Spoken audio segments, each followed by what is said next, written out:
за шикарное путешествие.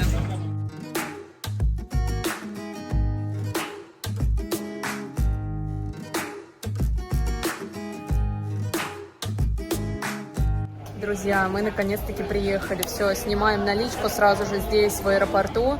Заказываем такси через Grab и отправляемся наконец-таки в отель. Уже без 15:06 вечера, так что будем торопиться, чтобы насладиться вечерним самым крупным мегаполисом, самым классным мегаполисом Вьетнама. Вот такая вот красивая валюта. Такси стоит 100. Сразу же бросаются в глаза очень красивые и внушительные по размерам парки. На дорогах здесь преобладают байки, и также есть байк-такси в виде граба. И что еще мне сразу же понравилось, так это секундное измерение на светофорах. Вообще рекомендую сразу же смотреть по сторонам, когда вы отъезжаете от аэропорта, потому что вокруг очень много красивых видов, и получилась как такая мини-экскурсия. Смотрим. Говорим, что это за здание такое красивое, давай его фоткать. А это наш отель. Ну, неплохо, я считаю, они тут устроились. Красиво. Шикарный вход. Очень красиво. Первые впечатления очень положительные. Идем на заселение.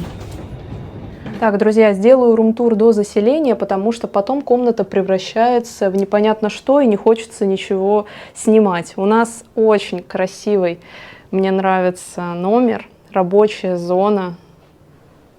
Смотрите, какое изголовье классное. И ванная. Я по ней, если честно, соскучилась. Душевая, уборная и очень красивая такая, да, действительно ванная комната. И у нас есть небольшой бонус. Посмотрите, какой классный вид с балкона. Обалденно просто. И шум города, и шум кондиционера. Мне пока что все очень нравится. Давайте пойдем проверим, что нам на ужин предлагают. На более высоких этажах пару ресторанов. Кстати, очень классный шведский стол. Все виды морепродуктов. И лобстеры, и устрицы, и мидии, и роллы. Все, что хотите. И обжираетесь вы сладким. В общем, ни в чем себе не отказываете. И вино вам наливают. Единственное, из-за того, что очень плохо развит английский, даже в пятерках, у вас могут произойти такие странные ситуации, когда вы будете объяснять, что такое dry white wine, и вас никто не будет понимать, будут звонки управляющему, менеджеру, шеф-повару ресторана. В общем, да, со мной такое случилось, так что будьте к такому готовы. Лаунж здесь такой красивый, рядом с бассейном, и вид открывается на город. Да, конечно, классно, молодцы. Мы проспали и идем на завтрак, осталось полчаса.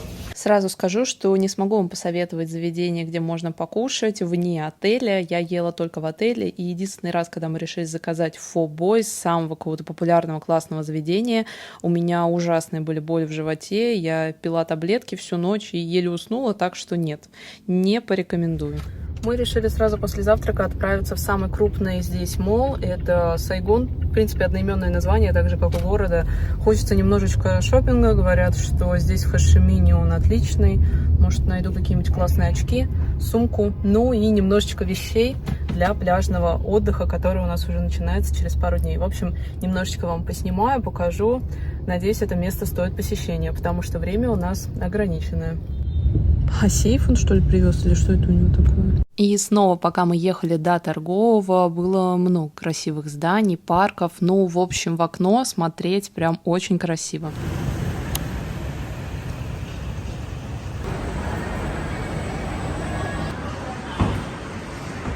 Честно говоря, не скажу, что мне прям понравился этот торговый. Даже самая та же аптека, она в 2 минутах. Мне ее тут было не найти. В общем, берем сейчас чай в этом местном Старбаксе. Кстати, это больше как чайное такое заведение, просто реально закос под Starbucks. И идем в другой торговый, где уже есть масс-маркеты, где есть Zara, Бершка. В общем, сейчас покажу вам другой торговый. Что хочется сказать относительно атмосферы во Вьетнаме, именно в Хошимине. Мне вообще понравились постройки, мне понравился колорит. Сами вьетнамцы не совсем понимают, что такое личное пространство, что такое спокойная, тихая беседа.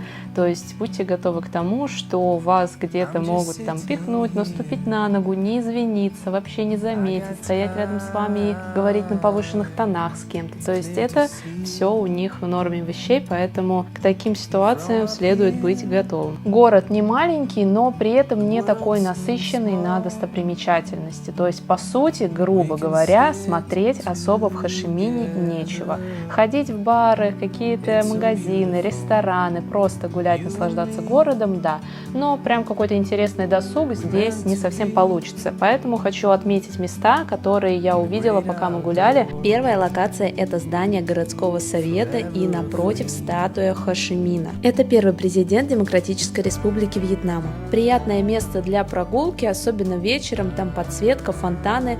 И как раз-таки с этой локации вы можете направиться на набережную. На набережной вы увидите памятник Чан Хэнг-дао, это главнокомандующий Вьетнама. И вообще мне очень понравилась набережная, когда я выкладывала все в соцсети, прикрепляю ссылки на них, мне все писали, что вау, ничего себе, это Хошимин, я вообще не думала, что во Вьетнаме может быть так красиво. Еще мне очень понравилась опция взять катера, которые находятся на набережной, и воспользоваться как транспортным средством. Они ходят до ближайших локаций, но в определенное время, так что лучше все узнать заранее. О, зеленый, пошли.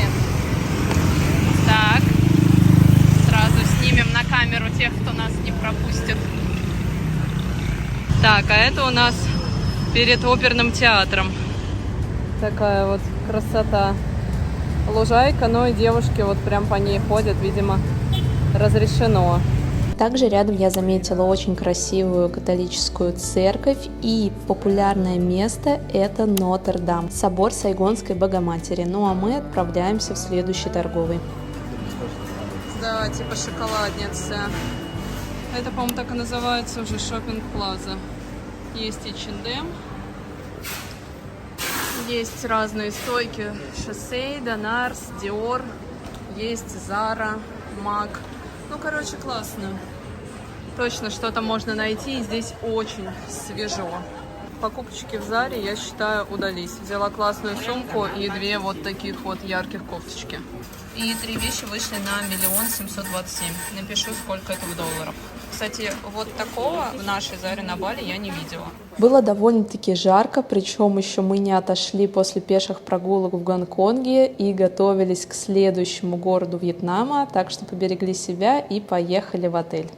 У нас тут, в принципе, не скучно живется. Есть и кинотеатр, и спа, зал, казино только что проехали.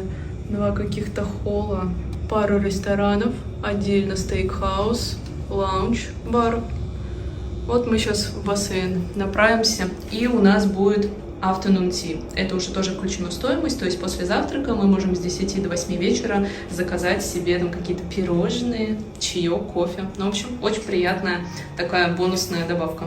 Идем проверять обстановку у бассейна. Локации, которые мы проехали, я вам отметила то, что действительно интересно и стоит посетить, чтобы вы знали какой-то маршрутный лист. А так, в принципе, цели не было на это путешествие как-то уходиться, как обычно, там в том же самом Куала-Лумпур. Кстати, сейчас прикреплю влог.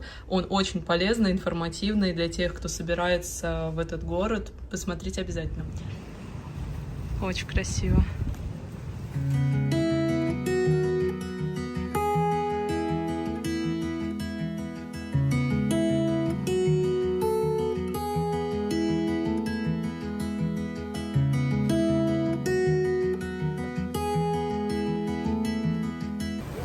Пошли прогуляться вдоль улицы, забрели в какой-то вьетнамский ресторанчик.